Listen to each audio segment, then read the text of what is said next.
They expected chains, hunger, and humiliation. But when the German prisoners of war stepped off the train in Texas, what hit them wasn't fear. It was the smell of cooking steak. The men froze, blinking in disbelief. Steam rose from the mess hall nearby, carrying the aroma of butter, onions, and roasted meat. One soldier whispered, "This must be a trick." Another said, "They're feeding us before they kill us." But there were no whips, no shouts, no cruelty. Only American soldiers handing them trays of food. Hot food, real food. Steak, potatoes, peas, bread, and coffee. The men stood trembling, unable to eat because none of it made sense. The propaganda had told them Americans were savages. Yet here they were, being fed like guests. The irony of that first meal would echo through history, because behind barbed wire, in the land of their enemies, these soldiers would discover something more powerful than victory: humanity. It was the summer of 1943 when the United States began transporting captured German soldiers across the Atlantic. They arrived by the thousands, men of the Afrika Korps, the Wehrmacht, and the Luftwaffe, tired, defeated, and stripped of purpose. Their journey ended not in Europe's ruins, but in the quiet heart of America, in small towns across Texas, Georgia, Iowa, and Alabama. To Americans still grieving their sons lost in battle, these prisoners were the enemy incarnate, and yet by law and by principle they would be treated with respect. America had signed the Geneva Convention, which guaranteed humane treatment for prisoners of war. The government took this obligation seriously, not only as a legal duty but as a moral test. Would democracy keep its humanity, even toward those who had tried to destroy it? No one could have guessed that this decision would lead to one of the strangest and most heartwarming chapters of the entire war. Before we step inside the barbed wire to uncover the full story, make sure you subscribe to History Unveiled by Naveed, because what you're about to see isn't just about food. It's about how compassion, served on a plate, reshaped the hearts of the very men who once marched under Hitler's flag. On the voyage to America, fear filled the air like smoke. The captured German soldiers, once proud members of the Wehrmacht and the Afrika Korps, sat shoulder to shoulder in the dark belly of a ship that smelled of diesel, salt, and sweat. The ocean stretched endlessly around them, a vast gray void separating them from everything they had ever known. They had no idea where they were going, and that uncertainty was more terrifying than any battlefield. They whispered to one another in the flickering dimness, their voices trembling. The rumors had been clear. American camps were brutal, they said, places of hunger and humiliation. Propaganda back home had painted a picture of savagery. "The Americans are no better than beasts," one soldier muttered. "They kill prisoners. They use us for experiments," another replied quietly. "Then it's better to die on this ship." As the days turned into weeks, the prisoners began to write farewell notes on scraps of paper, messages to mothers, wives, and children they might never see again. "If you read this," one scribbled in pencil, "know that I did not die as a coward." They had fought for Hitler's dream, but now they were powerless, stripped of their weapons, their uniforms, and even their sense of identity. What remained was only fear. When the ship finally reached the American coast, the men craned their necks to see through the portholes. They expected to see a gray wasteland, an enemy fortress, maybe rows of soldiers waiting with guns. Instead, they saw something entirely different: trees, open fields, and sunlight. It was disorienting. "This can't be America," one whispered. "It's too beautiful." Then came the orders. The guards, mostly young American soldiers, shouted instructions in English, sharp, confident, and foreign. The prisoners didn't understand, but they recognized authority. They were herded off the ship and loaded into trucks, their wrists bound, their minds numb. Every clank of the gate, every creak of the vehicle sent a wave of dread through the crowd. "They're taking us to die," someone said under his breath. The journey inland was long and silent. Through narrow slits in the trucks, the Germans caught glimpses of something they didn't expect: children waving flags, farmers staring curiously, women hanging laundry. These were not the faces of monsters. But the prisoners dared not hope. Propaganda had told them that the Americans hid their cruelty behind smiles. When they arrived at the camp, the gates loomed tall, crowned with barbed wire. Guard towers stood at each corner, casting long shadows across the dirt. The men's hearts sank. "This is it," one said. "The end." They were lined up, inspected, deloused, and marched toward wooden barracks. The guards didn't yell or strike them. They gave instructions, guided them to their bunks, and left. It was eerily calm, too calm. And then, as dusk settled, the camp loudspeaker announced dinner. The men froze. Dinner? They had expected interrogation, maybe even punishment. But the guards gestured toward the mess hall. Inside, long tables were neatly arranged, trays stacked in rows. Steam drifted from pots and kettles. The smell, rich, savory, comforting, hit them like a wave. Instead of punishment, there was kindness. Instead of the cold gruel of their nightmares, there was warmth. Each prisoner was handed a tray with meat, potatoes, vegetables, bread, and coffee. For a moment, they just stared. "This cannot be true," one prisoner whispered. "It is the calm before the storm." But the storm never came. That first night, they ate in silence, under the cautious eyes of American guards who looked more curious than hateful. Some of the prisoners chewed slowly, as if expecting pain to follow each bite. But nothing happened, only the sound of cutlery on tin trays and the quiet murmurs of disbelief. When the lights went out later, many couldn't sleep. Their minds kept circling back to the same question: why? It was the beginning of something no one on either side had foreseen, the slow unraveling of fear, the moment when suspicion began to give way to wonder. Behind barbed wire, the seeds of humanity had been planted disguised as dinner. The days that followed brought a strange routine, one the German prisoners couldn't quite trust at first. Morning came with the sound of a bell, the soft clatter of tin trays and the smell of food drifting through the barracks. Every day, without fail, breakfast awaited them: eggs, toast, and fruit. At noon, there were sandwiches, soup, and milk. By evening, dinner arrived: meat, vegetables, bread, and even dessert. The food was rich, flavorful, and plentiful. Too plentiful. Some prisoners stared at their plates for minutes before daring to touch them. Others whispered, "They are fattening us for something." Many refused to eat during those early days. The fear of poison, of some hidden cruelty, ran deep. Back in Germany, they had been told that the Americans tortured prisoners, that they starved and beat them, that they would never live to tell their families what happened. So they waited for the blow that never came. They watched the guards, expecting violence, expecting rage. But the guards didn't raise their voices. They didn't mock. They simply said, "Eat." When the prisoners finally began to eat, their suspicion gave way to disbelief. The food was real. It was hot. It was kind. After years of war rations, thin soups, stale bread, and sometimes no food at all, the taste of butter, fresh vegetables, and coffee felt almost sacred. Some men cried quietly into their plates. Others laughed in confusion. "This is a trick," one whispered through tears. "They want to confuse us." But day after day the same meals came, and with them, a new kind of hunger, the hunger to understand why. For men who had fought under a system built on cruelty and hierarchy, compassion was unthinkable. Their world had taught them that mercy was weakness. And yet here they were, prisoners in the land of their enemies, being fed like equals. That realization began to chip away at something inside them, an invisible wall built by propaganda and pride.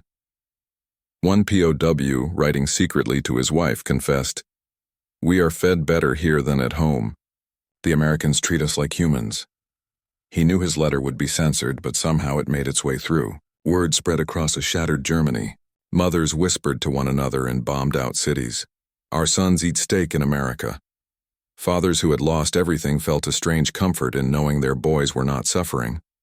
Even amid rubble, the rumors became a small light of hope. Inside the camps, something began to change. Hunger was replaced by energy.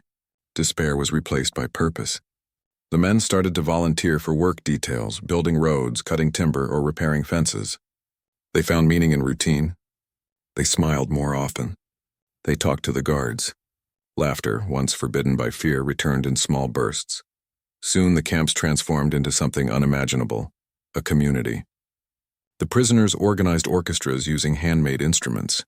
They painted murals on the barrack walls. They played football matches on open fields, cheering and clapping as if they had never known war. Some even set up small libraries, filling shelves with books donated by American soldiers or sent by the Red Cross. And through it all, a quiet miracle unfolded. The United States Army, without realizing it, had built something unprecedented, not just a prison, but a school of humanity. There were no lessons on democracy, no lectures on freedom. The men learned it through experience. Every meal served fairly, every rule enforced with respect, every kind gesture from a guard. They all became silent lessons about what dignity really meant. By the time the first month ended, many prisoners had stopped calling the Americans the enemy. They began referring to them, quietly, as the others, not monsters, not villains, but men. And though the barbed wire still stood, something inside the fences had already begun to break free. Outside the fences, life in small-town America moved quietly under the shadow of war. Families rationed sugar and meat, fathers were away fighting in Europe or the Pacific, and mothers carried on with a kind of weary determination. But something strange was happening in the heartland. The war had emptied farms of their workers. Fields of wheat, corn, and cotton stood waiting, but there were no young men left to tend them. The army saw a solution: the German prisoners of war sitting idle in nearby camps. At first, the idea was met with outrage. Local newspapers blared headlines: Nazis to work on American farms. Church congregations whispered in disbelief. Some families who had lost sons overseas said they would rather let the crops rot than feed the enemy. "We're not hiring Nazis," one farmer said bitterly. "Not after what they've done. But necessity has a way of softening even the hardest hearts." The first work groups arrived quietly, driven out of the camps in military trucks watched by wary eyes from farmhouse porches. They wore simple khaki work clothes marked with large PW letters on the back. Most were young, barely 20, some even younger. Their faces were tanned from sun, not hatred. They greeted their American employers with awkward salutes and broken English. And when they started to work, something unexpected happened. They worked hard, tirelessly. They picked cotton under the blazing sun, repaired fences, loaded hay, harvested fruit. They didn't complain. They didn't argue. They simply worked, and they smiled. One farmer from Alabama recalled later, "They were the politest workers I ever had. Every time I handed them water, they'd say, 'Danke,' and every time they left, they'd say, 'Thank you.'" In a matter of weeks, suspicion began to fade. The prisoners stopped being Nazis. They became the boys from the camp. Farmers began leaving baskets of food near the work sites: watermelons, apples, sandwiches. Housewives prepared lunches, wrapping them in paper and quietly slipping slices of pie or fresh biscuits into the prisoners' bags. For many of these Americans, it was the first time they had ever looked into the eyes of someone from the other side. They expected hatred. What they saw instead was gratitude. One guard later recalled, "After a while, we stopped seeing them as prisoners. They were just boys doing a job." The simplicity of that statement carried the weight of something profound, an unspoken realization that beneath uniforms and flags, everyone was human. Children in the towns quickly lost their fear. They would wave to the prisoners' trucks as they rumbled down dirt roads each morning. The Germans, smiling shyly, waved back. Some of the prisoners made toys out of scrap wood and tossed them to the children: small carved horses, airplanes, even dolls. The local kids kept them for years. The real turning point came one December. It was Christmas Eve, and a heavy snow had blanketed the fields. A small group of German prisoners had been helping a farmer named Walter in Iowa. They worked late into the evening, finishing chores before returning to camp. As they prepared to leave, Walter's wife appeared at the door holding a basket. "It's Christmas," she said softly. "No man should go hungry tonight." Inside were cookies, bread, and a bottle of milk. The Germans hesitated, unsure if they should accept. One finally whispered, "Danke." The family nodded, and the men walked away in silence, tears freezing on their cheeks. Stories like this began spreading across the country. In some towns, it caused outrage. How dare Americans feed their enemies? But in others, it became a quiet act of defiance against hatred itself. Humanity, it seemed, was stronger than propaganda. When Christmas came, something even more extraordinary happened. Some families invited German prisoners into their homes for dinner. It was scandalous in the eyes of many, yet deeply symbolic in the hearts of those who witnessed it. They ate together, prayed together, and for one night forgot the war. One prisoner later wrote, "We were enemies in the morning and guests by evening." These small gestures of grace planted seeds that would grow long after the guns fell silent. As months passed, the relationships deepened. Letters began to pass between the camps and the farms, letters of friendship, gratitude, and remembrance. Some of those letters would continue for decades after the war ended, exchanged between families separated by an ocean but united by compassion. Behind the fences, the guards still stood watch and the war still raged far away. But in these quiet corners of America, something remarkable had taken root. The prisoners who had once feared their captors now worked beside them, ate beside them, even laughed beside them. The barbed wire no longer seemed like a wall. It had become a thread, connecting two worlds once destined to destroy each other. And in that connection, humanity quietly won a victory greater than any battle. The deeper irony of this story is almost too strange to believe. While German prisoners thousands of miles away were sitting down to plates of meat, bread, and steaming coffee, their families back home were scavenging through rubble for scraps. Cities like Berlin, Hamburg, and Dresden lay in ruins. Food was so scarce that people traded furniture for potatoes, shoes for sugar, and wedding rings for bread. Mothers lined up for hours just to get a loaf that might not last the night. Children learned the taste of hunger before they learned the alphabet. And yet, across the ocean in the heart of their enemy's land, their fathers and sons, the captured soldiers of Hitler's army, were living better than they ever had during the war. The Red Cross confirmed it in their inspections. American prisoner of war camps provided more calories, more protein, and more safety than most European homes at that time. Every POW received balanced meals, medical care, clean water, and even dental checkups. They were given soap, razors, books, and cigarettes, items that in post-war Germany had become luxuries of myth. In one Texas camp, reporters watched as the German prisoners lined up for dinner. On each tray sat a piece of steak, mashed potatoes with gravy, green beans, and coffee with milk. Some even received pie for dessert. A journalist wrote later, "It was the strangest sight of the war. Our enemies dining on steak while our own citizens rationed sugar." And indeed, back home Americans were still living under strict rationing. Families were allowed only a few pounds of meat and sugar per month. Mothers reused cooking fat and collected tin cans for the war effort. Many could not afford real coffee, relying instead on substitutes made from roasted grains. The image was unsettling. American civilians read newspaper stories and fumed. "Our boys are fighting in Europe while the enemy eats like kings," one woman complained. "How is this justice?" But the U.S. government refused to bend. It had made a promise to follow the Geneva Convention not just in letter but in spirit. To do otherwise would make America no different from the regimes it fought to defeat. A colonel overseeing the POW system responded to public criticism with a simple sentence that became famous: "We are teaching the world what democracy means." His words carried a truth deeper than any policy document. For the men behind the barbed wire, democracy wasn't a slogan or a speech. It was something tangible. It was something they could touch, smell, and taste. It came with gravy and bread. It was soft, warm, and served 3 times a day. Some prisoners said it was the first time they had experienced fairness. No man, regardless of rank or origin, received more or less. Officers and foot soldiers stood in the same line, held the same trays, and ate the same food.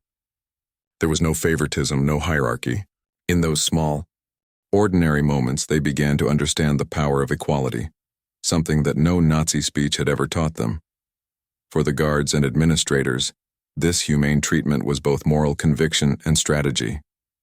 Every act of decency toward a German prisoner echoed through Europe. Each clean uniform, each served meal was a silent message broadcast to the enemy. This is how free nations behave. And so, even as bombs fell across Europe and hunger ruled in Germany, these prisoners lived a paradox, a world where the defeated were cared for better than the victors' own families. Many couldn't comprehend it. One prisoner later said, "We were prepared to face death. Instead, they taught us life." When historians later looked back, they called it one of the great moral ironies of the war. In the land of their enemies, the soldiers of a fallen empire found not punishment, but dignity. The United States had fed them, healed them, and without intending to, converted them. One German officer summarized it best in his diary. "We came as enemies. We left as humans." By the spring of 1945, the sound of war was fading. The guns had gone silent, the banners had fallen, and Germany lay broken. Cities were nothing but shells of brick and dust. Families wandered among ruins, searching for loved ones who would never return. The world they had fought for had vanished, leaving only hunger and guilt behind. Inside the American camps, news of Germany's surrender spread quickly. The German prisoners listened to the radio broadcasts in silence. Some bowed their heads. Others stared at the horizon. For months they had dreamed of going home, of seeing their families, their streets, their country again. But when the moment finally came, joy did not fill the air. It was something heavier, quieter, almost mournful. They had changed. In America, they had found something they hadn't expected: stability, order, and above all, kindness. They were treated fairly, paid for their labor, and allowed to live with dignity. They had shared conversations, laughter, and even friendship with their guards. And now they knew that the home they were returning to was a graveyard. Many feared the hunger, the chaos, the shame that awaited them in Germany. Some wrote to their families saying, "Do not come to meet me. I want to remember you as before." The day of departure arrived with heavy hearts. Trucks lined up at the camps. Soldiers gathered their few possessions: letters, photographs, carved wooden keepsakes, the occasional spoon or tray they couldn't bear to part with. Some tried to be brave, smiling as they boarded. Others couldn't hide their tears. One German officer turned to his American guard and said softly, "I will miss this place more than you can imagine." The young guard, perhaps only 20 himself, looked at him and replied, "Then take what you learned home." It was a simple exchange, but it captured the essence of what those years in captivity had done. The voyage back to Europe was long and quiet. The same ocean that had carried them as enemies now carried them as changed men. When they arrived, they found a country they hardly recognized. Streets they had grown up on were gone. The air smelled of ash and despair. People scavenged in ruins, living on rations and memories. But these returning men brought something back with them, an invisible inheritance from their time in America. They had seen how democracy worked, not in speeches or slogans, but in everyday decency. They had witnessed fairness even when they were powerless. They had learned that strength could exist without cruelty. Many vowed to rebuild Germany differently, to create a nation that valued justice over dominance, cooperation over fear, and they did. In the years that followed, former POWs became teachers, engineers, architects, and entrepreneurs. They helped lay the foundation for a new Germany, one that rose not from conquest but from reconstruction. Some helped design factories and schools, inspired by the organization they had seen in American life. Others taught their children that compassion was not weakness, but wisdom. They told stories at dinner tables, in classrooms, and to grandchildren who could hardly believe them.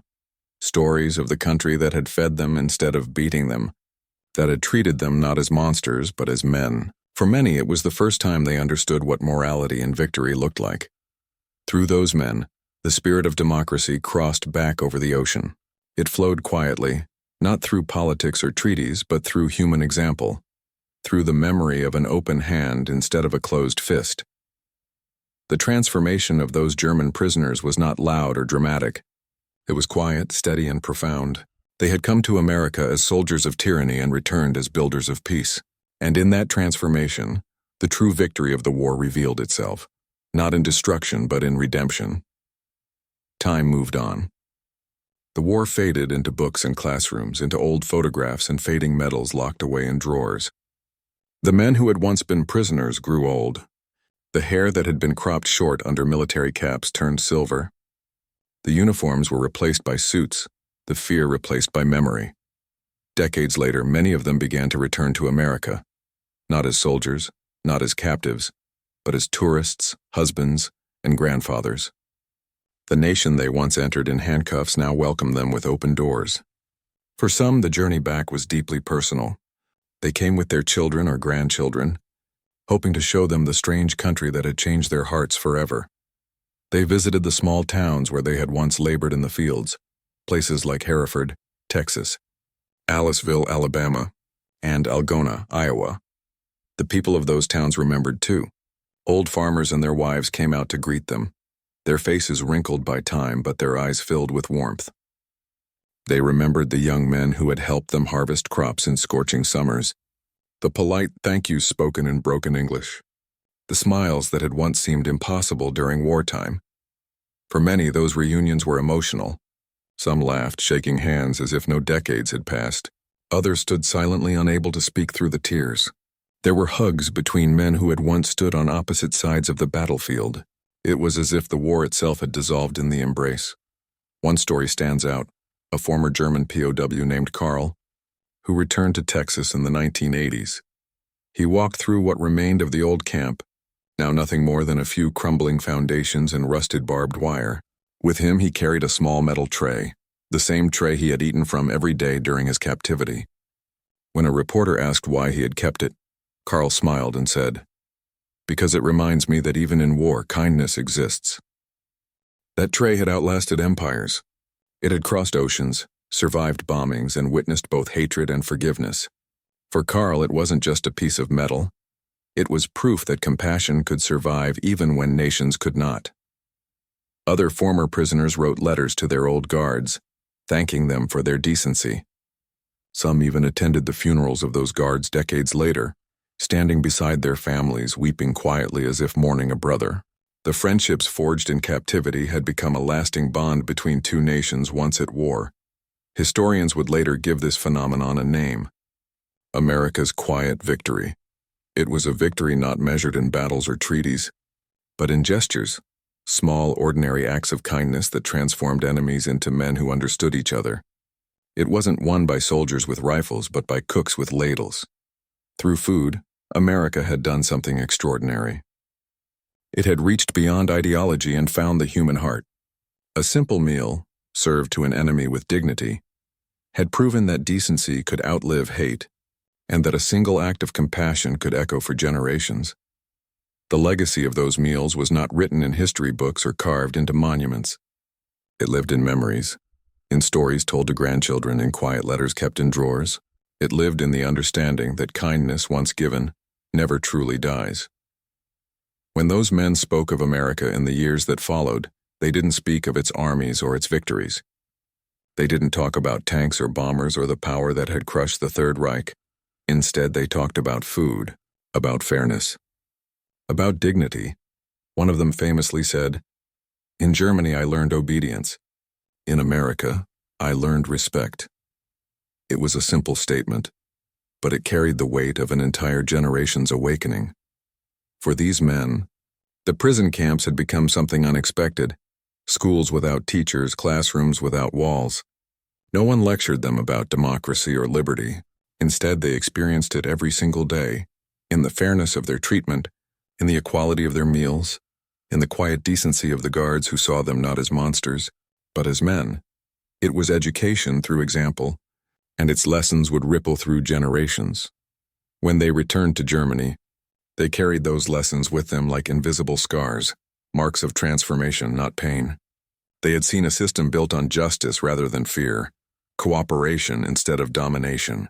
Many were determined to bring that spirit home. In the years following the war, as Germany rose from ashes to industry, many of those former POWs played vital roles in its reconstruction. They became teachers, engineers, and public servants. They helped write policies, rebuild schools, and restart factories. And though they rarely mentioned it aloud, much of what they built came from what they had learned behind American barbed wire. They had witnessed firsthand that democracy was not weakness. It was strength disguised as kindness. They had been told that democratic nations were soft, indecisive, decadent, but America had proved otherwise. Its power wasn't just in its weapons, it was in its restraint. Its victory was not only on the battlefield, it was in the way it treated its enemies afterward. Many of the men would later recall moments that stayed with them for decades. The guard who shared a cigarette on a cold morning, the officer who let them sing Christmas carols in their own language, the farmer who gave them a slice of pie after a long day's work. Those moments, small and fleeting, became symbols of a truth they could not have imagined during the war. That respect was stronger than terror, and mercy more enduring than hate. In post-war Germany, these former prisoners became quiet ambassadors of that truth. They told their children that the Americans were not the monsters Nazi propaganda had described, but people of principle. They taught their students that justice mattered more than pride. They built businesses founded on trust and fairness rather than corruption and fear. In subtle ways, they began reshaping the moral landscape of a nation once led astray by ideology. Historians would later note that the democratic values of modern Germany, the rule of law, social responsibility, and respect for human dignity, owed much to the generation of men who had seen democracy practiced in its purest form. Not in speeches, but in behavior. And so the irony of war came full circle. The men who had marched under the banner of tyranny found their redemption in the hands of the very people they once swore to destroy. They came as soldiers of conquest and left as witnesses of conscience. Last ship carrying German POWs left American soil in 1946 as it pulled away from the harbor. A journalist shouted to a young soldier leaning on the rail, "What will you remember most?" he asked. The young man smiled faintly and held up the metal tray he'd carried since his first day in camp. "The steak," he said. That answer became a legend among returning prisoners, a simple phrase that meant much more than food. It meant forgiveness. It meant survival. It meant that even in a world broken by war, compassion still had the power to win hearts, because sometimes the mightiest victory doesn't come from a bullet or a bomb, but from a plate of food served with dignity. If this story moved you, share it with someone who believes history is only about battles. Like this video, comment your thoughts and subscribe to our channel, because here we uncover the forgotten truths that prove humanity can survive even the darkest of wars.